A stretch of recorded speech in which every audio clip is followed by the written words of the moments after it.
తీయలేకుండా వేయువాడునైనా సత్యస్వరూపియగు పరిశుద్ధుడు చెప్పు సంగతులు. ఇంతవరకు మనం ధ్యానం చేశాము. దావీదు తాళపు చెవి, మిగతా తాళపు చెవులు ఏవి అనే విషయాలు మనం నేర్చుకున్నాం.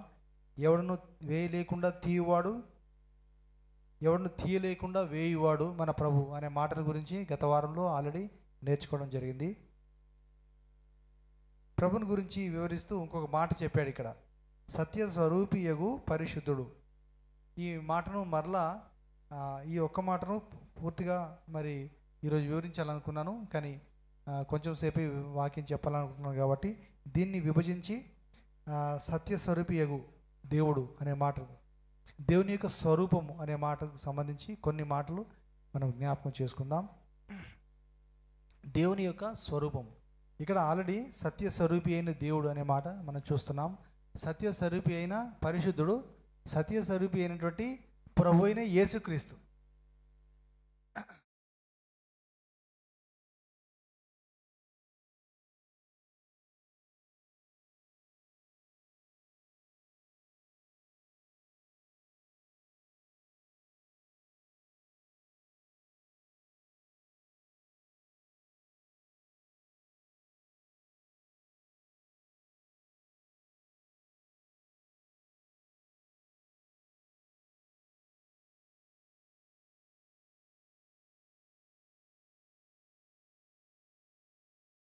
బలపరచండి, సర్వసత్యంలోనికి నడిపించండి, చేరిన సంఘం అంతటిని దీవించండి. హృదయాలు తెరవండి, మన నేత్రాలు తెరవండి. యేసు నామములో ప్రతి ఆటకము తొలగిస్తున్నాం, దుష్టుని గద్దిస్తున్నాం. సమాధానంతో ఈ స్థలాన్ని నింపండి, మహిమతో ఆత్మతో నింపండి. దీవించమని యేసు నామములో వేడుచున్నాం తండ్రి, ఆమేన్. అల్లరి చేయదు ఎవరు, పిల్లలు దయచేసి ఎవరు మాట్లాడొద్దు. దయచేసి ఫోన్స్ స్విచ్ ఆఫ్ చేయండి, లేదంటే సైలెంట్ పెట్టండి. దేవుడు మనతో మాట్లాడే మాటలు ఏమిటో మనం శ్రద్ధగా గమనించాలి. దేవుని స్వరూపాన్ని గురించి 4-5 మాటలు బైబిల్లో మనకు కనబడతాయి. దాంట్లో ఒక మాట ఆల్రెడీ ఇక్కడ చెప్తున్నాడు, సత్య స్వరూపి అంటే ఆయన రూపమే సత్యము అని అంటున్నాడు.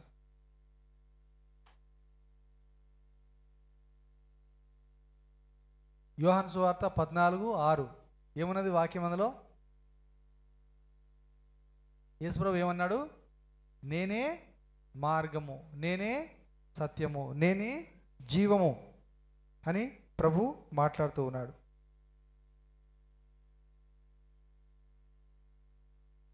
ఈ సత్యస్వరూపి అనే మాట ప్రకటనలో మాత్రమే కాకుండా ముందుగా యోహాను సువార్తలో కూడా మనం చూస్తాము. యేసుప్రభువే స్వయంగా చెప్తున్నాడు. ప్రకటన గ్రంథంలో సత్యస్వరూపి అని యేసుప్రభుని గురించి చెప్పడం మనం చూస్తున్నాం. కానీ యోహాను సువార్తలో యేసుప్రభు పరిశుద్ధ ఆత్మని గురించి చెప్తున్నాడు, ఆదరణకర్త గురించి చెప్తున్నాడు, తన గురించి చెప్పడం లేదు. చూద్దాం ఒకసారి. యోహాను సువార్త 16వ అధ్యాయం 13వ వచనం.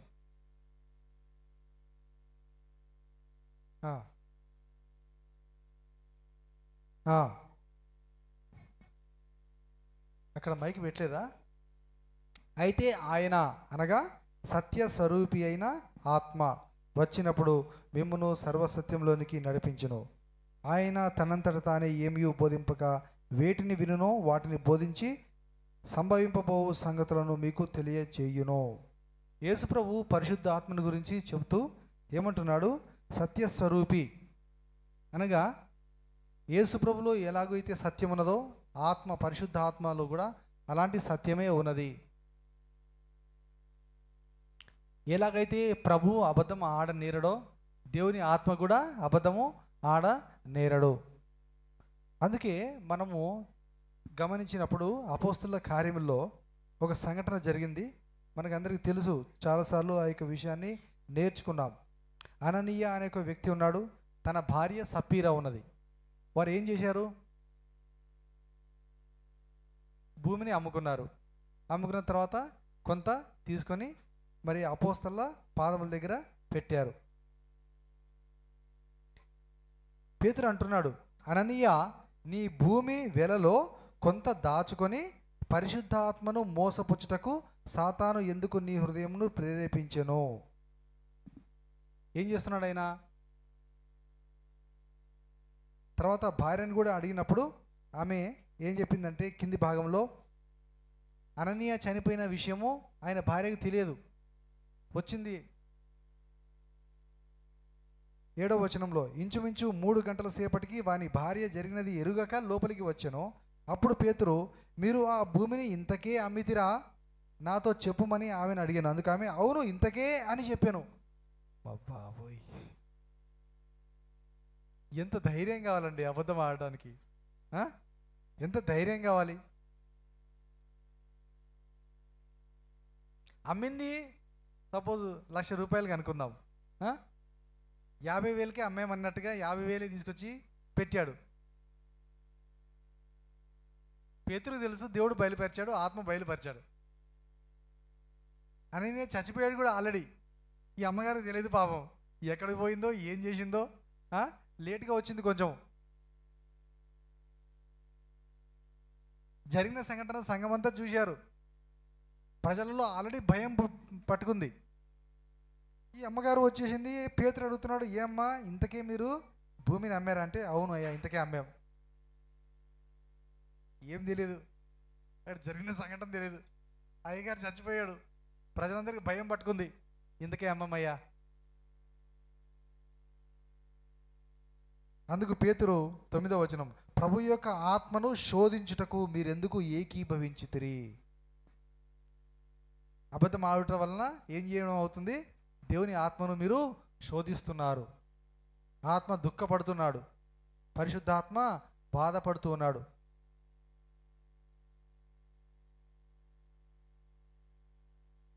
పాపము అననీయ అనుకున్నాడు, ఆహా నేను భూమిని అమ్మాను, కొంచెం వెల తీసుకొని వస్తున్నాను. ఆ టైంలో ఏం జరిగింది? అయ్యా నేను సగమే తీసుకొచ్చాను అయ్యా, సగం నేను దాచిపెట్టుకుంటున్నా అని చెప్పున్నా సరిపోయేది. సాధారణంగా ఆ టైంలో అందరూ కూడా ఏం చేస్తున్నారు? విశ్వాసులు వారి దగ్గర ఏమున్నా అంతా తీసుకొచ్చి అపోస్తలుల పాదముల దగ్గర పెట్టేస్తున్నారు. తర్వాత ఎవరికి ఏం అవసరత ఉన్నా, ఎవరికి ఏం ఖర్చు ఉన్నా అపోస్తలులే వారి దగ్గర ఉన్న డబ్బులోంచి వారికి ఖర్చు పెడుతున్నారు. అలాగ సిస్టమ్ ఉండింది. ఎవరు ఏం సంపాదించినా, ఎవరి దగ్గర ఏమున్నా, ఆస్తి ఉన్నా, ధనం ఉన్నా, కొంచెం ఉన్న వాళ్ళు కొంచెము, ఎక్కువ ఉన్న వాళ్ళు ఎక్కువ, ఎంత ఉంటే అంత మొత్తం తీసుకొచ్చి అపోస్తలుల దగ్గర పెడితే వీళ్ళు దాన్ని ప్రతి ఒక్కరి అవసరత కొలది సమానంగా ఎవరికి ఏ అవసరత ఉన్నా వారు పంచి పెడుతూ ఉన్నారు, వారి అవసరతలు తీరుస్తూ ఉన్నారు. అలా జరుగుతున్నది. కానీ ఈయన ఏం చేశాడు? అననీయ అందరూ తమ దగ్గర ఉన్నది మొత్తం తీసుకొని వచ్చి ఇస్తే ఈయన ఏం చేశాడు? కొంత దాని దగ్గర దాచిపెట్టుకొని కొంత తీసుకొని అపోస్తలుల పాదాల దగ్గర పెట్టాడు. దేవుని ఆత్మ బయలుపరిచాడు పేతురుకి. అప్పటికప్పుడు చచ్చిపోయాడు. నిజం చెప్పి ఉంటే ఈమె బ్రతికి బట్ట కట్టేది. అననీయ భార్య బ్రతికి బట్ట కట్టి ఉండేది నిజం చెప్పి ఉంటే. ఆ అబద్ధం వలన, పరిశుద్ధాత్మను మోసపుచ్చటం వలన ఏమైపోయింది? ఇదిగో నీ పెనిమిటిని పాతిపెట్టిన వారి పాదములు వాకిటనే ఉన్నవి, వారు నిన్నును మోసుకొని పోదురని ఆమెతో చెప్పాను. వెంటనే ఆమె అతని పాదముల యొద్ద పడి ప్రాణం విడిచెను. ఆ పడుచువారు లోపలికి వచ్చి ఆమె చనిపోయిన చూచి ఆమెను మోసుకుని పోయి ఆమె పెనిమిటి యొద్ద పాతిపెట్టింది. సంఘమంతటికి ఈ సంగతులు వినిన వారికి అందరికీ మిగుల భయము కలిగెను. గట్టిగా దేవునికి స్తోత్రం చెల్లిస్తాం. హల్లెలూయా. దేవుని ఆత్మ సత్య స్వరూపి అయిన ఆత్మ. ప్రభువు ఎలాగైతే సత్యవంతుడు, ఆయనలో అబద్ధం ఎలాగైతే లేదో అలాగే పరిశుద్ధాత్మ యందును సత్యము ఉన్నది. ప్రభు ఎలాగైతే సత్యమును మనకు బోధించి అనేక విషయాలు తన భక్తులకు అపోస్తలులకు బోధించాడు, తర్వాత తరంలో అనగా ఇప్పటి వరకు ఉన్నటువంటి మనకందరికి కూడా ప్రభు యొక్క మాటలన్నీ ఈ పరిశుద్ధాత్మ దేవుడు ఏం చేస్తున్నాడు? మనకు బోధిస్తున్నాడు, నేర్పిస్తున్నాడు, సర్వ సత్యంలోనికి మనందరిని కూడా నడిపిస్తూ ఉన్నాడు.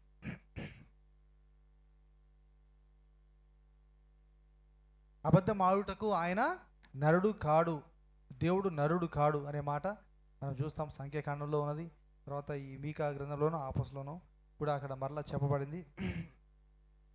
సత్య స్వరూపి, ఆయన స్వరూపంలోనే సత్యం ఉన్నది.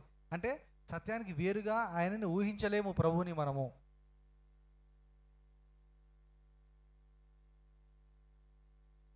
రెండవ మాట ఏం చూస్తున్నాము? ప్రేమ స్వరూపి. దేవుని యొక్క స్వరూపం ఏంటో ఆ మాటలు 4-5 మాటలు మాత్రమే నేను జ్ఞాపకం చేస్తున్నాను ఈ యొక్క మధ్యాహ్న కాల సమయంలో. 1 యోహాను పత్రిక 4వ అధ్యాయము 8వ వచనం.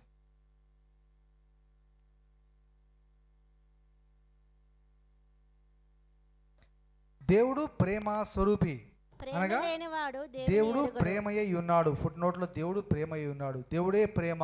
ప్రేమ అంటేనే దేవుడు. ప్రేమ లేనివాడు దేవుని ఎరుగడు. మనం ఆయన ద్వారా జీవించినట్లు దేవుడు తన అద్వితీయ కుమారుని లోకంలోనికి పంపెను. దీని వలన దేవుడు మన యందు ఉంచిన ప్రేమ ప్రత్యక్షపరచబడెను.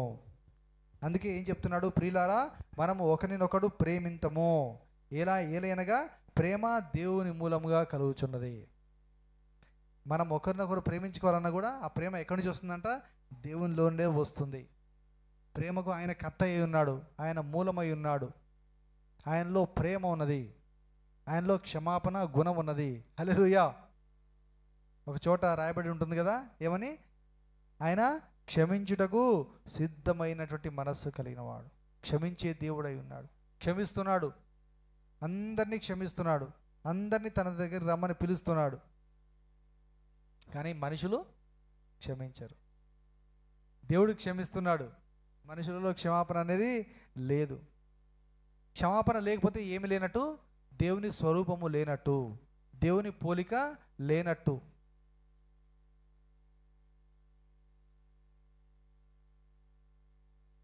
ఈరోజు ఎంత? 21 డేట్. నిన్నటి రోజు మొన్నటి రోజు అంట మన గ్రూప్లో కూడా ఫోటో పెట్టారు.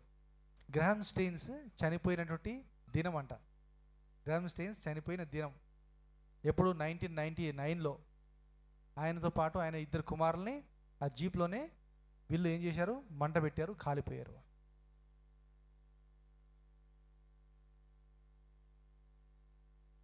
కోర్టులో ఆయన భార్యని అడిగారు, అమ్మా చెప్పు, వీళ్ళకి ఏం శిక్ష పెట్టాలి? నీకేమనిపిస్తుందంటే, అయ్యా యేసు ప్రభు వారిని క్షమిస్తున్నాడు, నేను కూడా వారిని క్షమిస్తున్నాను. దేవునికి స్తోత్రం చెప్దాం. హల్లెలూయా. ఎక్కడైనా ఎవరైనా ఒప్పుకుంటారా? ఒప్పుకుంటారా?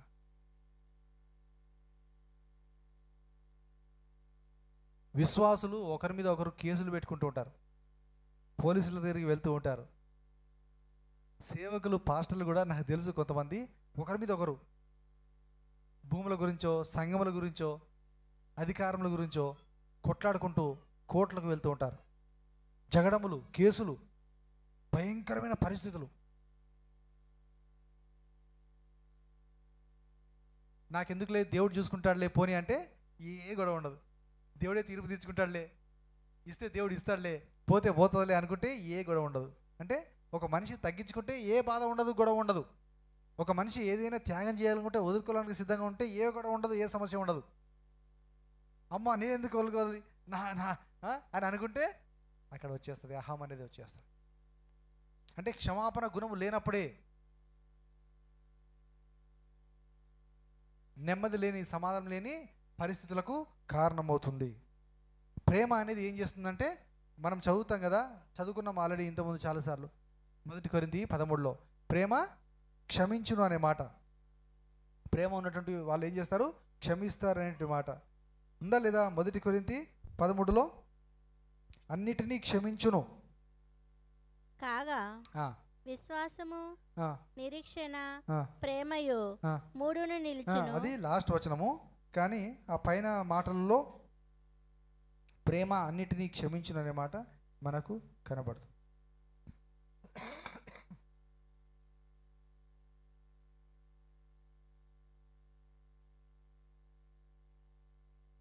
సరే, ఆ భాగంలో ఉంటుంది. ప్రేమ స్వరూపి దేవుడు, ప్రేమ కలిగినవాడు. ఆ ప్రేమను గురించి ఇంకో మాట కూడా మనకు రోమపత్రికలు చూద్దాము.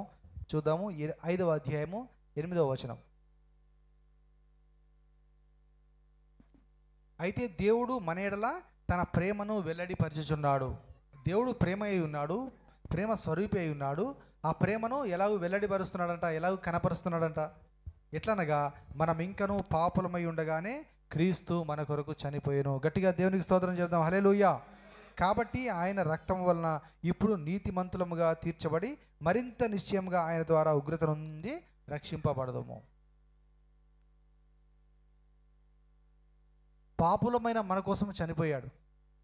యేసుప్రభు అన్నాడు యోహాను సువార్తలో 15వ అధ్యాయంలో, ఒకవేళ ఇద్దరు స్నేహితులుంటే, ఒక మంచి స్నేహితుడుంటే మంచి స్నేహితుని కోసం ఇంకో స్నేహితుడు ప్రాణం పెడతాడేమో, నష్టపోతాడేమో.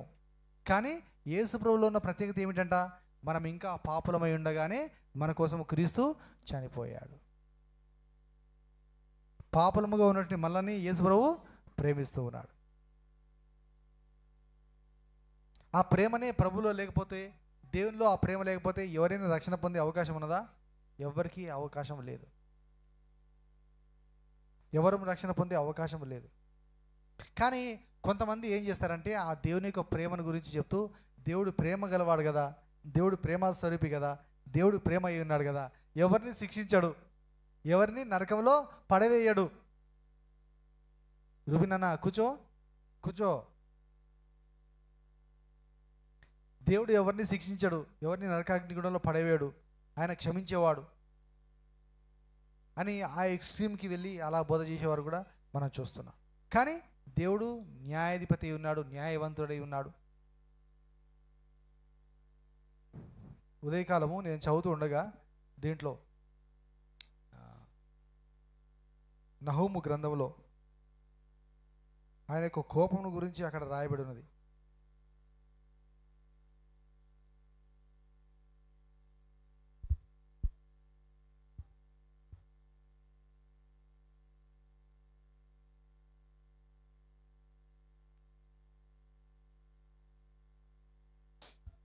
మొదటి అధ్యాయంలో 2వ వచనం, యెహోవా రోషము గలవాడై ప్రతీకారం చేయువాడు, యెహోవా ప్రతీకారం చేయును, ఆయన మహా ఉగ్రత గలవాడు, యెహోవా తన శత్రువులకు ప్రతీకారం చేయును, తనకు విరోధులైన వారి మీద కోపముంచును. ఇంకా ఆయా భాగాల్లో మనం చూసినప్పుడు ఆయన కోపమునకు కొండలన్నీ కూడా బద్దలైపోతున్నాయి, కరిగిపోతున్నాయి అని చెప్తుంటాడు. రకరకాల వివరణ మనం చూస్తున్నాము. 6వ వచనం చూడండి, ఆయన ఉగ్రతను సహింపగలవాడేవాడు, ఆయన కోపాగ్ని ఎదుట నిలువగలవాడేవాడు, ఆయన కోపము అగ్ని వలె పారును. అమ్మ బాబోయ్, ఆయన కొండలను కొట్టగావి బద్దలగును. చూస్తున్నారా? అంతగా ఆయన కోపగిస్తాడంట. ఎప్పుడు? ఆయన మనకు అవకాశం ఇచ్చినా సరే మనము ఆయన వైపు తిరగపోతే. ఎన్నిసార్లు గద్దించినను లోబడిన వాడు మరి తిరిగి లేకుండా హఠాత్తుగా నాశనమగును. దేవుడు గద్దిస్తూ ఉంటాడు. ప్రతి తండ్రి తన కుమారులను గద్దించిన రీతిగా తండ్రి అయిన దేవుడు, మన దేవుడు మనల్ని గద్దిస్తూ ఉంటాడు. కానీ ఆయన గద్దింపుకు లోబడకపోతే తర్వాత ముందుగా దేవుడు ప్రేమ చూపిస్తాడు, కనికరం చూపిస్తాడు, క్షమాపణ చూపిస్తాడు. కానీ ఆ కనికరం మనం స్వీకరించకపోతే, ఆ క్షమాపణ మనం అంగీకరించకపోతే, మన తప్పులు మనం సరి చేసుకోకపోతే తర్వాత ఏం చూస్తాము? ఆయన కోపము చూస్తాము. ఆయన కోపము, ఆయన ఉగ్రత. అక్కడ దాకా మనం తెచ్చుకోకూడదు. అక్కడ దాకా మనం తెచ్చుకోకూడదని ప్రభు మనల్ని పిలుస్తున్నాడు. ప్రేమ స్వరూపి. తర్వాత మాట నీతి స్వరూపి, సత్య స్వరూపి, ప్రేమ స్వరూపి, నీతి స్వరూపి అయిన దేవుడు. యోహాను సువార్త 17వ అధ్యాయం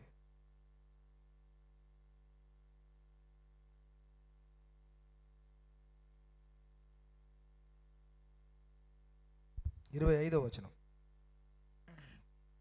నీతి స్వరూపుడగు తండ్రి, లోకము నిన్ను ఎరగలేదు, నేను నిన్ను ఎరుగుదును, నీవు నన్ను పంపితివని నీవెరిగి ఉన్నావు. చాలు.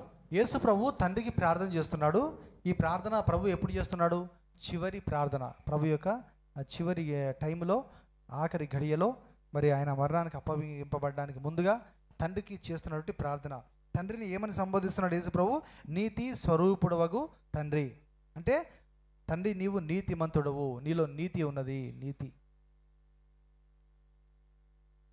ఆయనలో దుర్నీతి ఏమాత్రమునూ లేదు. ఒకసారి ఏం జరిగిందో తెలుసా?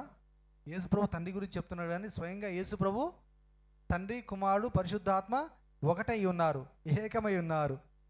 తండ్రి పరిశుద్ధుడు, అలాగే ప్రభువును పరిశుద్ధుడై ఉన్నాడు. ఆత్మయు పరిశుద్ధ ఆత్మ. ఆత్మకున్న పేరేమిటి? పరిశుద్ధ ఆత్మ. యేసుప్రభులో అనేక మంది నీతిని చూశారు. ఆయన నీతిమంతులను ఒప్పుకున్నారు. ఆయన వెంబడించిన వారు మాత్రమే కాదు, ఆయన శిక్షిస్తున్నప్పుడు, ఆయన పిలాతు ముందు నిలబడ్డప్పుడు ప్రధాన యాజకుల ముందు నిలబడినప్పుడు ప్రజలందరూ కేకలు వేస్తున్నారు, ఈయన సిలువ వేయండి, సిలువ వేయండి అని.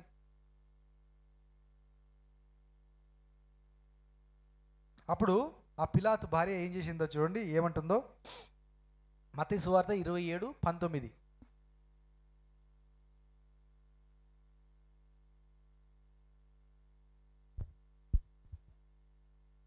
అతడు న్యాయపీఠము మీద కూర్చుండి ఉన్నప్పుడు అతని భార్య, నీవు ఆ నీతిమంతుని జోలికి పోవద్దు, ఈ ప్రొద్దు ఆయనను గూర్చి నేను కలలో మిక్కిలి బాధపడితినని అతని యొద్దకు వర్తమానం పంపెను. అనగా ఎలాగైతే యేసు ప్రభు ఆ శ్రమలు అనుభవిస్తున్నాడో అవన్నీ బహుశా దేవుడు ఆమెకు కలలో దర్శనంలో చూపించాడేమో.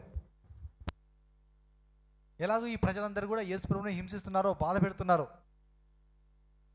దేవుడు ముందుగానే ఆమెకు చూపించాడేమో. ఆమె గ్రహించింది, అర్థం చేసుకుంది, అరే ఈయన నిర్దోషి కదా, ఈయన పరిశుద్ధుడు కదా, అనేక మందికి బోధ చేశాడు కదా, రోగుల్ని స్వస్థపరిచాడు కదా, గుడ్డివారికి చూపించాడు కదా, కుంటివారిని గంతులు వేసేట్టుగా చేశాడు కదా, చనిపోయిన వారిని లేపాడు కదా, ఆయన నిజంగా నీతిమంతుడు. నేను పొద్దున్న లేవగానే నా భర్తకు చెప్తాను, అనవసరంగా ఆయన జోలికి పోవద్దు, ఆయనకు నువ్వు తీర్పు తీర్చొద్దు, ఆయన మామూలు వ్యక్తి కాదని. తెల్లవారుగానే ఏం చేసింది, అతడు న్యాయపీఠం మీద కూర్చున్నప్పుడు అతని భార్య, నీవు ఆ నీతిమంతుని జోలికి పోవద్దు, ఈ ప్రొద్దు ఆయనను గూర్చి నేను కళ్ళలో మిగిలి బాధపడుతున్నానని అతని యొద్దకు వర్తమానము పంపెను.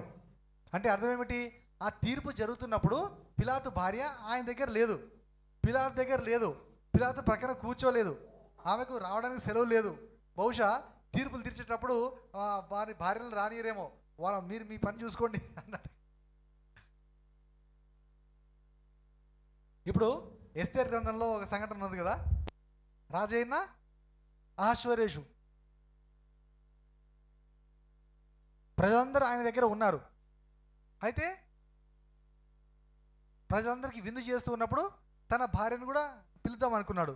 రాణిన వస్తిని పిలిపించండి, రమ్మని చెప్పండి, ఈ యొక్క వైభవం అంతా కూడా మనం ప్రజలకు చూపిస్తున్నప్పుడు, విందు జరుగుతున్నప్పుడు నా భార్య కూడా నా పక్కన ఉండాలని చెప్పేసి రాణి అయిన వస్తిని పిలిపించు అని చెప్పినప్పుడు ఆమె రాలేదు కదా. దాంతో ఆ స్టోరీ అంతా కూడా ఉల్టా అయిపోయింది, మనకు తెలుసు. కాబట్టి ఆమెను రాణిగా ఉండకుండా తీసేయడం జరిగింది. తర్వాత ఎస్తేరును ఎన్నుకోవడం జరిగింది, ఆమె రాణి అయింది. దాని వెనుక దేవుని యొక్క సంకల్పం ఉంది, ఉద్దేశం ఉన్నది. దేవుడు తన ప్రజలను రక్షించాలని, యూదులైన వారిని ఆ హామాన్ చేతిలో పడకుండా రక్షించడానికి ముందుగానే దేవుడు ఈ ఏర్పాటు చేసినట్టుగా మనం వాక్యంలో చూస్తున్నాం. హల్లెలూయా. కాబట్టి ఆ పిలాతు భార్య ఇంట్లో ఉన్నది, కానీ సమాచారం పంపించింది పిలాతుకి, నాయనా వద్దు వద్దు వద్దు, ఆ నీతిమంతుని జోలికి పోవద్దు. యేసు ప్రభువు ఏమై ఉన్నాడు, నీతిమంతుడై ఉన్నాడు. మనము నీతిమంతులని ఎలా పిలవబడుతున్నాము, కృపచేతనే రక్షించబడి ఉన్నాము. నిజముగా మనలో నీతి లేదు, యథార్థత మనలో లేదు, కానీ దేవుని మహాకృపను బట్టి, ఆయన నీతిమంతుడు కాబట్టి, ఆయన పరిశుద్ధుడు కాబట్టి మనల్ని పరిశుద్ధులుగా తీరుస్తున్నాడు. మనల్ని నీతిమంతులుగా ఆ ప్రభు తీర్చి నీతిమంతులు అని పిలువబడే భాగ్యం మనకిస్తున్నాడు, పరిశుద్ధులు అని పిలువబడే భాగ్యం మనకిస్తున్నాడు. ఆ పరిశుద్ధత అనే దాని గురించి సపరేట్గా వచ్చే వారం కంప్లీట్గా ధ్యానం చేద్దాం. పరిశుద్ధత గురించే, దేవుడు పరిశుద్ధుడు, మనము పరిశుద్ధంగా ఉండమని పిలుస్తున్నాడు. అదే వచ్చే వారం మన యొక్క అంశం.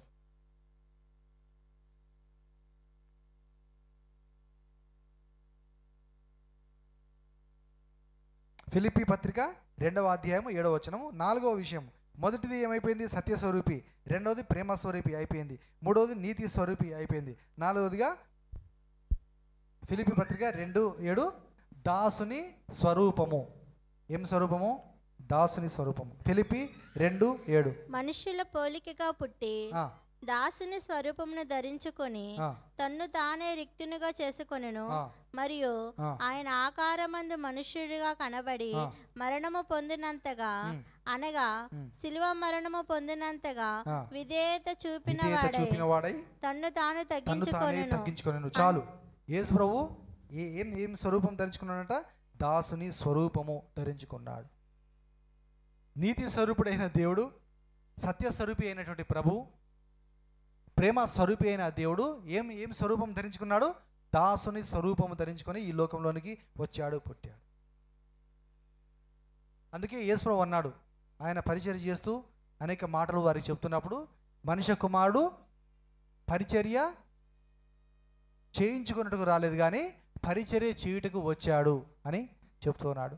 మార్కు సువార్తలో ఆ మాట మనం చదువుతాం. 4 సువార్తలని మరి ఒక్కొక్క కోణంలో చెప్తారు. మత్తయి సువార్తలో యేసు ప్రభువుని రాజుగా చూపిస్తాడు. మార్కు సువార్తలో యేసు ప్రభువుని సేవకునిగా, పరిచారకునిగా చూపిస్తాడు, దాసునిగా చూపిస్తాడు. ఆయన పని చేస్తున్నట్టుగా, సేవ చేస్తున్నట్టుగా, తండ్రి యొక్క సెలవు పొంది తండ్రి ఏమైతే ఆజ్ఞాపించాడో ఆ పని చేయడానికి వచ్చిన వ్యక్తిగా, ఒక సర్వెంట్గా మార్కు సువార్త ప్రభుని చూపిస్తూ ఉన్నది.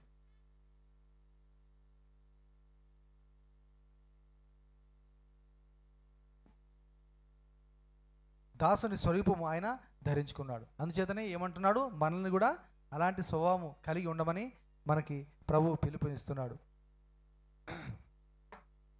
క్రీస్తు యొక్క మనసు మీరు కలిగి ఉండండి అని మనకు వివరించి చెప్తూ ఉన్నాడు.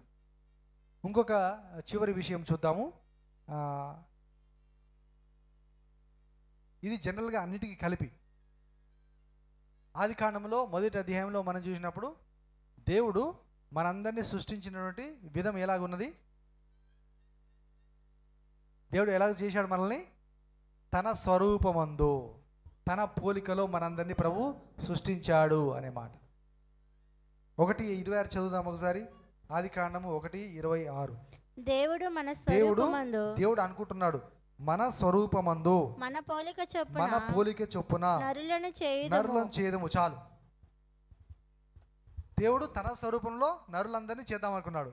ఇప్పుడు చెప్పండి, దేవుని స్వరూపం ఏమిటి? దేవుని స్వరూపం ఏంటి? దేవుని స్వరూపము నీతి, దేవుని స్వరూపము సత్యము, దేవుని స్వరూపము ప్రేమ. ఇలాగూ ఆయనలో ఉండే గుణలక్షణములు అన్నీ కూడా ఆయన యొక్క అదృశ్య లక్షణములు, ఆయన యొక్క పోలిక, ఆయన యొక్క స్వరూపము. హల్లెలూయా.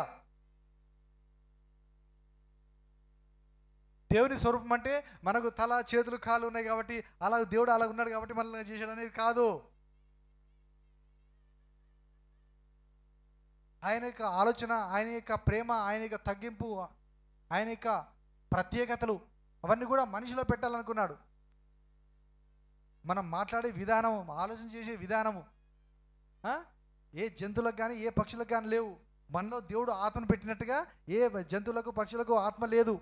వాటికి ప్రాణం మాత్రమే ఉన్నది. దేవుడు ఆత్మను ఎవరికి పెట్టాడు?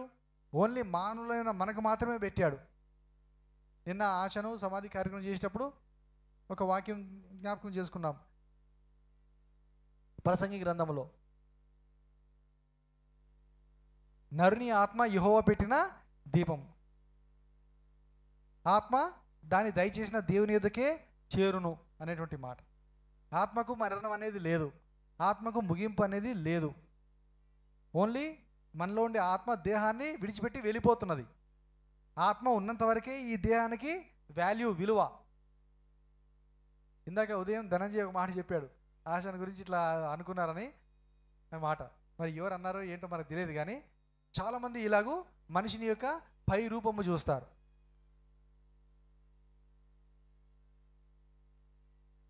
పై రూపము తెలుపుగా ఉన్నారు, ఎత్తుగా ఉన్నారు, నలుపుగా ఉన్నారు, పొట్టిగా ఉన్నారు. నేను చాలా సంవత్సరాల క్రితము ఇండియన్ ఎయిర్ ఫోర్స్ అకాడమీకి వెళ్ళేవాడిని. మీలో చాలామంది తెలుసు. అప్పుడు కంటిన్యూగా 5 years వరకు నెలకు ఒక రోజు అక్కడికి వెళ్ళాను. అక్కడ వాళ్ళకి వాక్యం చెప్పి వచ్చేవాడిని. అంటే ఇంగ్లీష్లోనే చెప్పేవాడిని అక్కడైతే మొత్తం. రమేష్ వచ్చి ఒకసారి 1-2 సార్లు వచ్చినట్టున్నాడు. ఇంకెవరు వచ్చారు నా వెంబడి? ఎప్పుడైనా వచ్చిన వాళ్ళు ఉన్నారా? సరే. అప్పుడు అక్కడ పెద్దగా ఉండి, ఎల్డర్గా ఉండి, దాంట్లో ఉండే ఎంప్లాయీ హెక్టర్ బాబు ఆయన పేరు.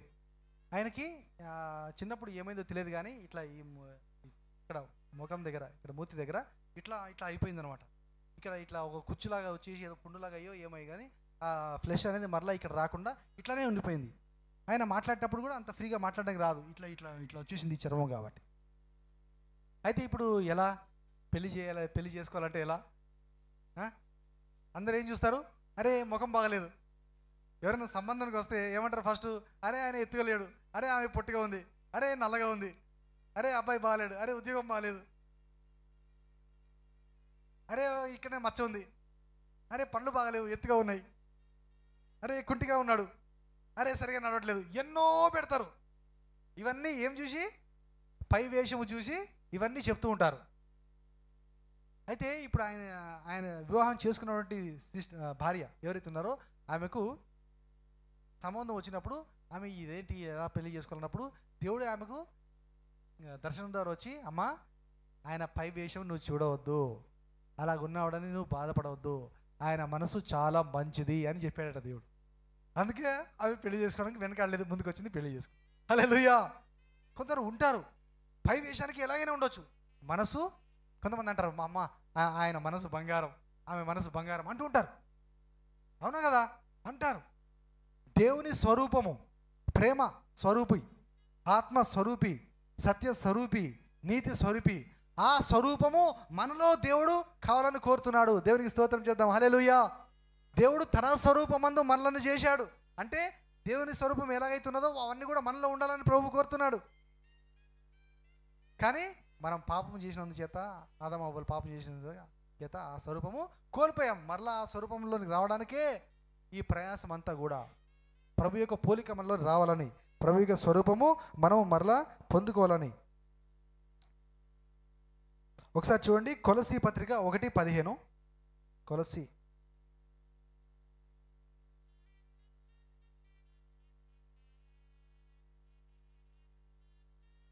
ఆయన అదృశ్య దేవుని స్వరూపి అయి సర్వ సృష్టికి ఆది సంభూతుడై ఉన్నాడు. ఎవరు? యేసు ప్రభు తండ్రి యొక్క స్వరూపం కలిగిన వాడై ఉన్నాడు. అదృశ్య దేవుని స్వరూపము కలిగిన వాడై సర్వ సృష్టికి ఆది సంభూతుడై ఉన్నాడు. మన ప్రభు అయిన యేసుక్రీస్తుని గురించి చెప్పబడుతున్న మాట. సరే, అందును బట్టి ఇవన్నీ వాక్యాలని ఆధారం చేసుకొని పౌలు కూడా ఒక భారము కలిగి ఉన్నాడు, ఒక వేదన కలిగి ఉండి విశ్వాసుల కోసం ప్రార్థిస్తున్నాడు, వారికి విజ్ఞప్తి చేస్తున్నాడు, వారితో మాట్లాడుతున్నాడు. వేదన పడుతున్నాడంట, బాధపడుతున్నాడంట. పౌలు భక్తుడు విశ్వాసుల గురించి వేదన పడుతున్నాడంట. ఏమని? గలతీ పత్రిక చూడండి 4:19. గలతీ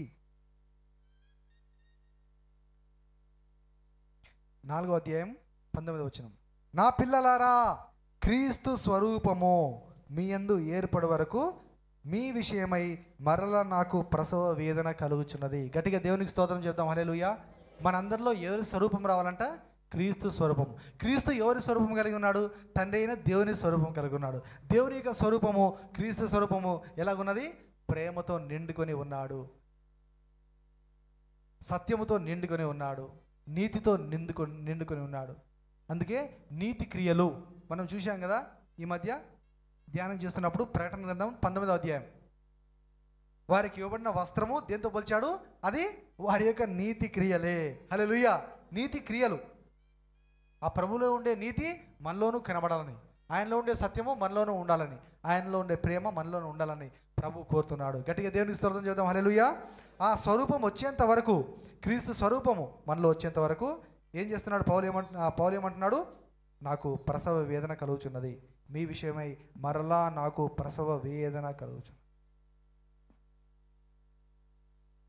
ప్రసవ వేదన ఎలాగుంటుందో తెలుసా పౌలుకి? అది వారు అనుభవిస్తారు, మనకు తెలుస్తుందా? మనకు తెలియదు. ఈరోజు నేను పేపర్లో ఒక ఆయన ఏం చేశాడంటే తన జెండర్ మార్చుకున్నాడు. మీకు తెలుసు కదా, చాలామందికి తెలుసు అనుకుంటా. బైబిల్లో ఉన్నది పురుష సంయోగులు అని, తర్వాత స్త్రీలు పురుషులుగా మారడం, పురుషులు స్త్రీలుగా మారడం, ఆపరేషన్ చేయించుకోవడం, వారి యొక్క మర్మ అవయవాలన్నీ తీసివేసుకోవడం, సర్జరీ చేయించి తీసివేసుకోవడం. చాలామంది నేను స్త్రీలాగా ఉండాలనుకుంటున్నానని చెప్పేసి స్త్రీలాగా మారిపోవడం. ఒక ఆయన స్త్రీలాగా మారిపోయి ప్రెగ్నెంట్ అయ్యాడంట, అన్నాడంట. ఇవన్నీ కూడా దేవునికి ఇష్టమైన కార్యములు కావు, దేవునికి హేయమైనవి, దేవునికి కోపం పుట్టించేవి.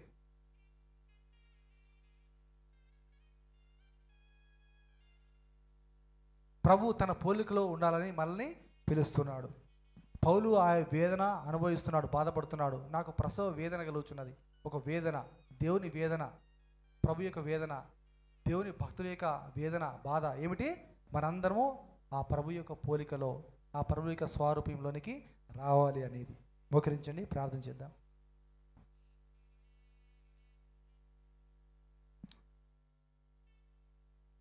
ప్రభువా స్తోత్రం, మీ స్వరూపంలో మమ్మల్ని చేశావునైనా, కానీ ఆ స్వరూపం పోగొట్టుకున్నాం.